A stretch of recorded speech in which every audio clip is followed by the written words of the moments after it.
Hello everybody, welcome back to the Gremlins channel, and today I'm going to be ranking all 14 movies that I watched in 2022 from worst to best. And if you're wondering what movies will be included onto the list, well, here's a picture of all the posters of movies that will be included onto the list. So just pause the video if you want to get a good look. If you want to, you don't have to. You just pause the video, get a good look. Yeah. Okay, let's just get into this because this is going to be a very long video, so let's do it. Coming to number 14 is going to be Morbius. Wait, what? The greatest movie of all time is here on the list? What the fuck is wrong with me? I don't give a shit because this movie was terrible. It is easily the worst movie in Sony's little Marvel universe. Because at least those two Venom movies were actually kind of fun. This movie was just boring. It was so boring. Jared Leto's performance as Morbius was just bland and boring, and I really didn't give a shit about him at all. This movie felt like it was just rushing to get to those terrible post-credit scenes. And yeah, if this movie had an R rating, I think it could have been more enjoyable, but of course it didn't because Sony. And yeah, I don't know. This movie was just really boring. And yeah, the CGI was really bad. Like, really bad. Like, look at this shit. It looks... oh god, it looks beautiful. And oh my god, speaking about those two post-credit scenes with Michael Keaton's Vulture, they were so bad and they didn't make any sense at all. Well, it has to do with Spider-Man, I think. And intriguing. Fucking stupid, but let's just move on. Coming to number 13 is going to be Lightyear. Oh god, this movie. I actually kind of forgot that I even watched this movie. I was like, oh wow, this is a movie that happened and I watched it. This isn't like one of the worst movies of all time or anything, but it was just like really forgettable. Like really forgettable. The animation looked nice. Chris Evans' voice as Buzz Lightyear was fine. There was this robot cat in the movie that everyone said was really funny, and it wasn't that funny. The humor in this movie is kind of what you would expect from Pixar. There's a bunch of these side characters that we see in the movie. Later in the movie, one of them is like voiced by Taika Waititi, and they were pretty annoying. And yeah, this movie was just kind of forgettable. The most memorable things about this movie was like the twist that Zurg is like a future clone of Buzz, which was like interesting. And yeah, I don't know. You got some callbacks and like quotes that are from like the original Toy Story movies that Buzz said, and it was kind of repeated in this movie, which was kind of fun. You're mocking me, aren't you? That's about it. Yeah, let's just move on. Coming to number 12 is going to be Thor Love and Thunder, or just Thor Love and Jokes. Just a whole bunch of jokes. That's all this movie was. It was nothing special to me. It was just a jokey movie. Like, Thor in this movie is like a completely different person from what he was like 10 years ago. They feel like completely different people. He is just cracking a bunch of jokes, which I guess is due to the success of Ragnarok. He is just cracking jokes over and over and over. And that's all this movie is. And this movie has Christian Bale in this movie as the fucking villain. And of all Marvel movies he could have been in, this is the one? Yeah, and he was completely sidelined. He was really good in this movie. He was just sidelined, which was dumb. Why would you sideline Christian Bale? And yeah, Taika Waititi just went a little too over the top with this movie. He saw our fucking screaming goat video and thought that was fucking hilarious, that is genius, and just did this. And there's way more than that. And yeah, Marvel CGI has been really bad letely, like not very good. And unfortunately, Love and Thunder was no different. I mean, look at the let's just move on. Coming to number 11 is going to be Halloween Ends. I have made a full review on this movie, so if you want to check that out, you can, but man, you could actually say this was an okay movie, but as a finale movie, this movie was just a mess. This was a real disappointment, like focusing on this whole new character that we've never met before in any of the other previous Halloween movies was just such a weird choice, and I'm honestly not surprised when he finally killed himself off. Like, I'm surprised this didn't happen. Overall, I thought Corey started off as a very interesting character, and I think the actor did a really good job, but I just think it's weird that he was included into this finale. And there were scenes in this movie that made Michael look so weak, like this scene. This shit was just fucking hilarious, and I can't believe they actually included this into the movie. It took so long for us to finally get that fight between Michael and Laurie. It was fun, but it took fucking forever. But hey, this is Corey's story, not Laurie's. And yeah, I thought at the end, seeing Michael get all crushed up and get killed like that was kind of weird, but kind of cool. Like, I imagined that he would somehow get crushed up. Like, that's how you kill him. You gotta crush him up somehow. And they actually did it, and I kind of liked it. It was pretty cool. But yeah, okay movie, disappointing finale. Let's move on. Coming to number 10 is going to be The Batman. Now, I know a lot of you guys probably really adore this movie, but as you probably don't know, I am not the biggest fan of Batman, and I just went into this hoping to have a good time, and I wasn't really into it that much. It was a very long movie, which I really did not like. I didn't like how long it was. It was kind of irritating, but it had some good moments. Robert Pattinson was an okay Batman. I wouldn't say he's my favorite, but he was alright. He had his introduction as Batman in this movie was cool. There was some cool moments. There was some pretty intense moments as well, especially with the guy with the bomb. I genuinely actually liked that scene. That was a good scene. I really enjoyed that part. There was some cool shots in this movie. Some nice, cool shots, which looked kind of cool. Colin Farrell's makeup as Penguin looked pretty crazy. I think it looked really impressive. It looked pretty cool.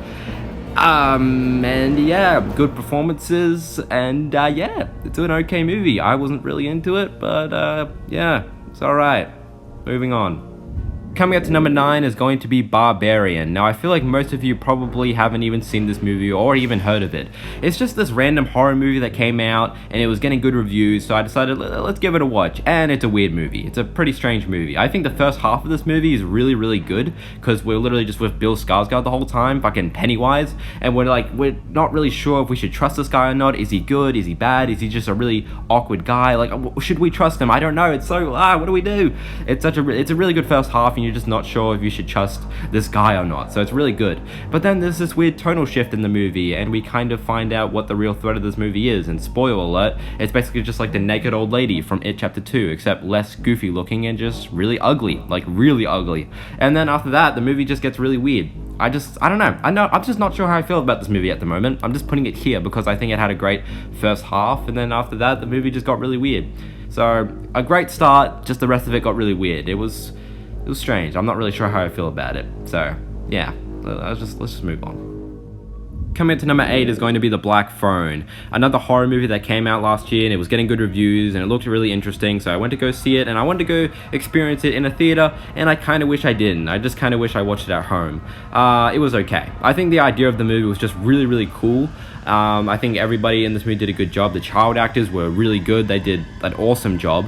Ethan Hawke was really good in this movie. I think he was slightly better in this than as the villain in Moon Knight. This is definitely a movie that I am more interested in rewatching than movies like The Batman. Like, I don't want to rewatch all 2.5 hours of that shit. I think I'm definitely more interested in rewatching this movie. I think the final moments of like the grabber being fooled by the kid's traps that he literally set up throughout the whole movie was pretty satisfying and a really cool moment. And yeah, I don't know. I think this movie is definitely, I definitely need to rewatch this movie, and I think I might have a better time with it. So yeah, let's move on. Coming to number 7 is going to be Black Adam, an extremely action-packed superhero movie, and that's about it. That's all this movie was just action, action, action. Not a lot of scenes of characters interacting or anything, just a bunch of action. That's about it. It was fun, but that's literally all this movie had. Black Adam in this movie was pretty cool, and there were things that he did in this movie that I was like, holy shit, he really just did that. That was pretty fucking cool. So yeah, he was fun, and the movie sort of becomes this fish out of water story, which was kind of a little bit of a cliche, sort of, but oh well, okay. And there was this demon villain that we see at like the final battle that they're fighting, and yeah, he was pretty lame, and his voice sounded kind of weird, so there was that. And yeah, the movie has a lot of fun action scenes and stuff, and that's really all this movie had going for it. It was fun, but that's really all this movie had, and it wasn't really much. But of course, how could we not talk about that devastating post-credit scene with Henry Cavill's Superman? Oof, like that's the one part of the movie no one's gonna want to rewatch again, especially Dwayne. Okay, let's move on. So sad. Coming to number 6 is going to be Jordan Peele's Nope. Man, this is a very interesting movie. It was directed by Jordan Peele, who also directed Get Out, which I liked quite a bit. And he also directed Us, which I didn't like as much. And now we've got Nope, which I definitely liked a lot more than Us. This was definitely a better movie. Had a lot of interesting stuff going on, like straight off the bat, the alien ship in this movie being a creature of itself, I thought was a really awesome idea. Never seen anything like it before, so that was pretty cool. The monkey scene, although, you know, being weirdly connected to like the whole theme of this movie, was a pretty disturbing scene and actually felt pretty real. The only unrealistic part about that scene was the sounds of the monkey. It sounded like I've heard those sounds like 100 times, but that's about it. There were just some really genuinely creepy scenes in this movie, like this scene, you know, with like the alien ship taking all those people. It's definitely a scene that can scare people who are like claustrophobic like me. This is most legitimately horrifying. It's definitely a scene that I wish I got to experience in a theater, in a movie theater. This would have been awesome. This would have been pretty fucking horrifying. And yeah, this movie had some really interesting stuff that made me appreciate it a lot more. It can be a little slow and boring at times, but overall there are so many things in this movie that were really interesting, and it made me enjoy it. quite a bit. So yeah, let's move on. Coming to number 5 is going to be Smile. I don't really have much to say about this one, so yeah, it was just a fun little horror movie with a bunch of jump scares, some of which that you'll probably easily predict, and some of which that will definitely get you as long as you, I don't know, don't watch the trailers. The main actress in this movie does a pretty good job. She makes like the scene, like she makes a lot of scenes really uncomfortable just with how horrified she is with her performance, which that sounds like a bad thing, but it's not. It's a good thing because it's a horror movie. The smiley people in this movie, this whole curse, wasn't specifically scary. It was just like some of the jump scares that got me the most. There were some scenes that weren't even scary at all. It was like, what the fuck was that? What was that? So there were some dumb scenes which weren't even that scary. The fucking creature though that we see at the end of the movie, what was that? That was fucking crazy looking, and I kind of wish we got to see more of that thing. That was scary. But yeah, like I said, the main girl did a good job. She did a good job of her performance. You kind of hope that she gets out of this okay. And yeah, this is just a horror movie that you can sit down and enjoy. You can either just get scared by it and just have fun, or you can just, I don't know, shit on it and just hate it. You know, just whatever. It's just a fun horror film. Yeah, let's move on. Coming to number 4 is going to be Orphan First Kill. Yes, I am also surprised I am putting it here on the list, but I weirdly enjoyed this movie. When the first trailer came out for this movie, I was like, who gives a shit? A prequel to the first movie? Why? But then I finally decided to watch the movie, and the first half of it, I was like, okay, this just feels like I'm watching the first movie all over again. What is this? And then something happens between Esther and the mother character. They kind of learn about each other's secrets, and then they just hate each other and are just trying to kill each other throughout the whole movie, and it's really fun and really entertaining and really fucked up, and I really enjoyed it. Yeah, it just kind of separated itself from the first movie, which I was really happy with. It just made it feel different, and yeah, that's the one thing I really liked about this movie and made it different compared to the first movie. Esther was cool. It was great. It was great to see her again after all these years. Even despite the fact that the actress has grown quite a bit, she just felt like the same little girl, and it was good. And yeah, I just enjoyed this. This was a really good prequel, and I'd recommend it. I recommend you go check it out. So yeah, moving on. Coming to number 3 is going to be Doctor Strange in the Multiverse of Madness. Yeah, the movie that people went to go see just to see a couple cameos, and that's about it. Like, literally just went to go see it and be like, oh my god, look at Strange Krasinski, holy fuck! And yeah, we did get some cameos with the whole Illuminati and shit, and then seeing them all get killed off by Scarlet Witch was pretty fun, and it was very brutal, and seeing the so-called strongest Avenger get her ass kicked once again was very funny. And yeah, this was a very fun movie. Sam Raimi, who directed the movie, he did a really good job with directing this movie. It was great to see him direct another movie again. It was really fun, and Scarlet Witch was easily the best part of this movie. She was insane in this movie. She was also pretty scary, which was weird. She was genuinely pretty fucking scary at some scenes, so that was really cool. This movie could have had some more multiverse stuff, like, I don't know, like, not a lot of cameos, so this movie definitely could have had some more multiverse shit going on, but it at least had the madness, which was good. So yeah, fun Marvel movie, really enjoyed it. Coming to number 2 is going to be Sonic the Hedgehog 2. Yeah, another movie that I'm also kind of surprised is here on the list. This was a very gorgeous looking movie. Like, everything, like the look of this movie looked beautiful. It was a very colorful movie. All the designs on Sonic, Knuckles, Tails, they all look so fucking good. I do think this is better than the first movie. It just felt more like what a Sonic movie should be like, I guess. You know, we got to finally see Super Sonic, which is something I wanted to see in the first movie. We didn't get, but we got in this movie, and it was pretty cool. We got to get that amazing post-credit scene with Shadow, and that makes me really excited for the third movie. Jim Carrey, I don't think he was as funny in the first movie. I think he was a bit funnier in the first movie. He wasn't as good here, but he was alright. He was just typical Jim Carrey. And yeah, some of the humor is not always funny. It's kind of more aimed towards children, and you know, there's some cheesy moments here and there, especially with the ending. It's a bit of a cheesy ending, but overall, it was just such a gorgeous, beautiful looking movie. The designs on Sonic and Tails and Knuckles look awesome, and it was just, that makes me appreciate this movie. This was a fun, good looking movie, and yeah. Oh man, whew, we have finally made it to my favorite movie of 2022.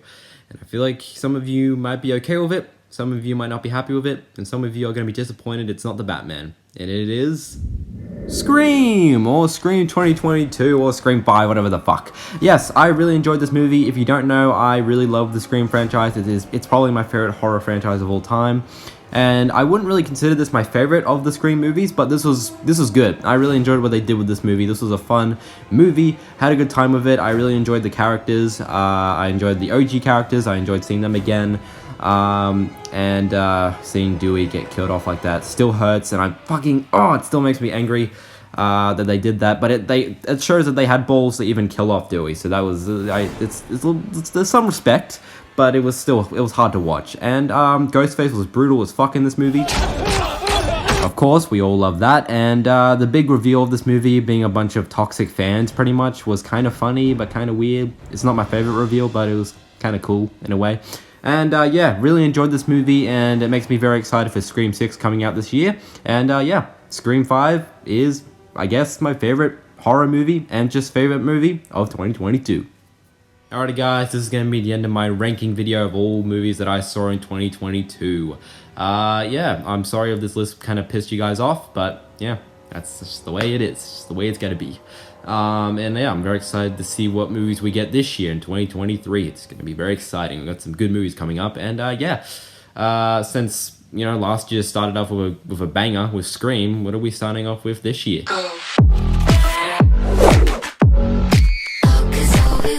Oh, come on, like, I kill a doll dancing around, like, that couldn't get good reviews, right? Oh, okay then.